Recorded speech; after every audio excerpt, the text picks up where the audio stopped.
और डेली में अगली खबर देश की 1/4 आबादी के लिए यानी लगभग 35 करोड़ लोगों, उनके निवेश और उनके पैसे से जुड़ी हुई खबर अच्छी है नहीं। बीते 5 महीनों से शेयर बाजार लगातार गिर रहा। इन 5 महीने में करीब 85 लाख करोड़ रुपए खत्म हो चुके हैं, यानी हर दिन लगभग 74,000 करोड़ रुपए डूबे। और ट्रेडिंग के घंटों के हिसाब से आप देखेंगे तो भारतीय बाजार के निवेशकों के हर घंटे लगभग 11,500 करोड़ रुपए डूबे हैं हर घंटे। बाजार आज भी गिरा और आज भी लगभग 7 लाख करोड़ रुपए बाजार में डूबे हैं। ब्लड बात है बाजार के अंदर। निवेशक त्राहिमाम कर रहे हैं और सिर्फ यही कह रहे हैं जो मेरे पीछे वॉल पर लिखा हुआ है, जो लिखा हुआ दिखा रहा हूं मैं आपको, जो एक सत्य है, जो एक विचार है। उठ जा भाई, वरना बहुत लोग लेट जाए। और सबके मन में एक ही सवाल है कि करें तो करें क्या? बेचकर निकल जाएं, रुकें और गिरने पर थोड़े और शेयर खरीद लें?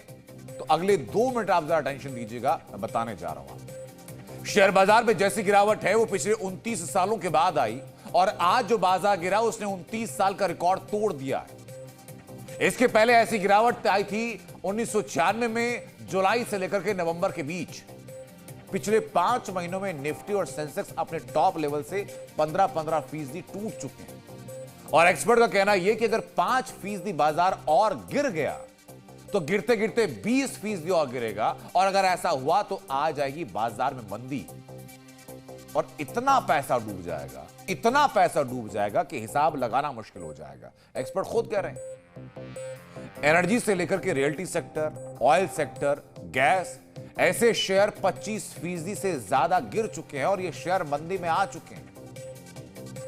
बाजार में इस ब्लड बात की मोटे तौर पर 5 बड़ी वजहें हैं। 5 बड़ी वजह क्या क्या बताता हूं। पहली वजह, ट्रंप की टैरिफ नीति और ट्रेड वॉर शुरू होने की आशंका। ये पहली वजह है, स्ट्रांग वजह है। दूसरी वजह, ट्रंप की नीतियों से दुनिया भर में मंदी का खतरा बढ़ जाना। तीसरी वजह, भारतीय बाजार में पिछले कुछ सालों में कुछ ज्यादा तेजी देख रही थी, इसलिए यह ड्रॉप डाउन देखा जा रहा है। चौथी वजह, विदेशी निवेशकों का भारत से पैसा निकालना। और पांचवी और सबसे स्ट्रांग वजह, डॉलर के मुकाबले लगातार कमजोर होता हुआ रुपया।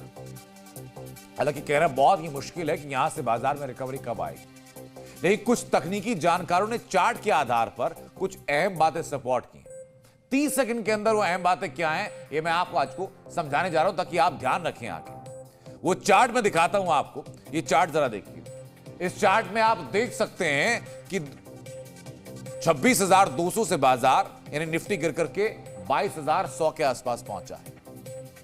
तकनीकी जानकार मानते हैं कि 21,800 से नीचे अगर निफ्टी जाता है तो गिरावट बढ़ जाएगी, क्योंकि पिछले साल लोकसभा चुनाव के नतीजे के दिन जो उतार चढ़ाव हुआ, इसके बाद 5 जून को 21,800 से ही बाजार में तेजी आई थी, जो ग्राफ आप देख रहे हैं, और 26,200 तक बाजार गया था, जो सामने आप देख रहे हैं।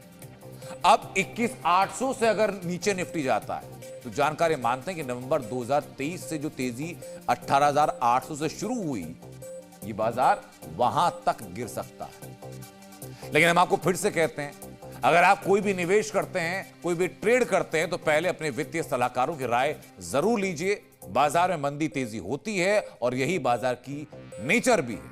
लेकिन इस बार यह हुआ कि गिरावट काफी ज्यादा लंबी हो गई और इसलिए हर निवेशक चिंता में। बहुत जल्द गर्मी भी शुरू होने वाली। मौसम विभाग का कहना यह कि उत्तर भारत में गर्मी मार्च में ही 40 डिग्री तक हो सकती है। आमतौर पर लोग गर्मी में घूमने का प्लान बनाते हैं। अगर आप भी बना रहे हैं और विदेश जाने की सोच रहे हैं तो ये बात ध्यान रखिए कि पिछले साल के मुकाबले इस साल आपको 20% ज्यादा पैसे खर्च करने होंगे।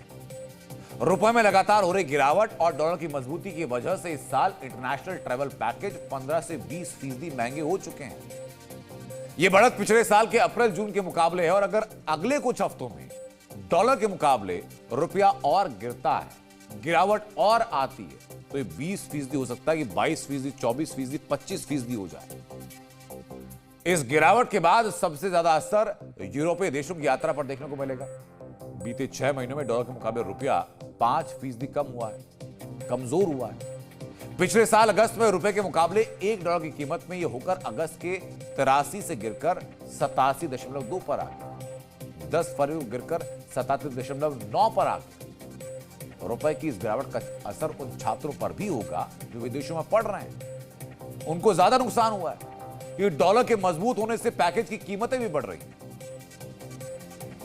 बहरहाल ये एक ऐसी दुविधा है जिसमें हर कोई पड़ा हुआ है, निवेशक से लेकर के एक आम कामगार तक। जो व्यक्ति पैसे कमाने की मंशा से, अपना फाइनेंशियल स्टेटस बेहतर करने की मंशा से बाजार में इन्वेस्ट कर रहा है। जो नए निवेशक होते हैं उनको फोमो होता है, वो बाजार में ज्यादा पैसा इन्वेस्ट करते हैं, वो बाजार लगातार गिर रहा है।